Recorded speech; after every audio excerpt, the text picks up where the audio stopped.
Hiç kimse gerçekten sevmez. Gönüllere ne oldu böyle? Aşka ne oldu? Yeryüzündeki güller solmaya mahkumdur. Aynalar kırılmaya, gökyüzünü bir ressam boyamış sanki. Düşündün mü derinden mavi? İşte Tanrı'dır balıkları denize aşık eden, kuşları gökyüzüne. Düşündün mü bu şiiri yazdıran kimdir? Gönlüne nakşeden. Düşündün mü sahralarda serap gören kimdir? Ve yüreğinden çöllere bağıran.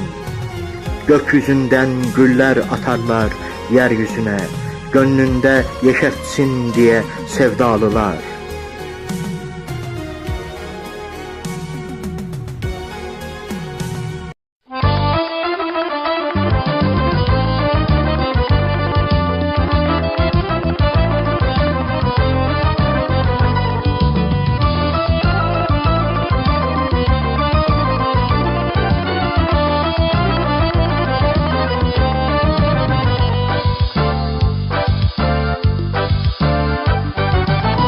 Evleri var xana xana,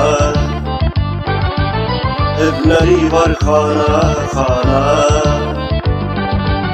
Mən kül oldum ayaman ayaman yana yana. Mən kül oldum ayaman ayaman yana yana. Yaylığın yanı burada,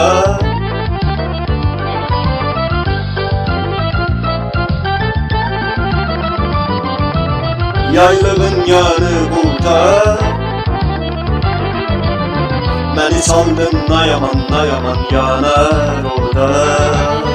Məni saldın ayaman ayaman yanar orada. Məni saldın ayaman ayaman yanar orada.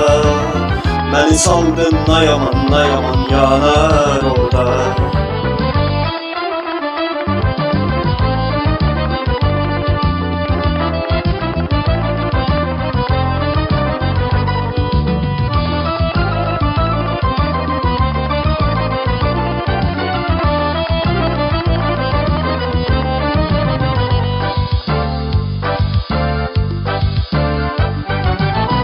Obaları ayaman, oyma koyma.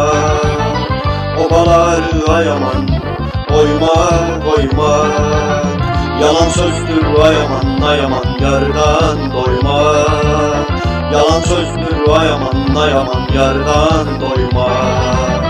Yüzü güler ayaman derdi kayma.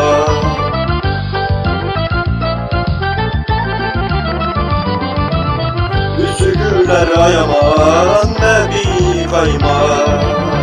Yalan sözdür ayaman ayaman yerden doymak. Hiç olmazmış ayaman ayaman yerden doymak. Yalan sözdür ayaman ayaman yerden doymak.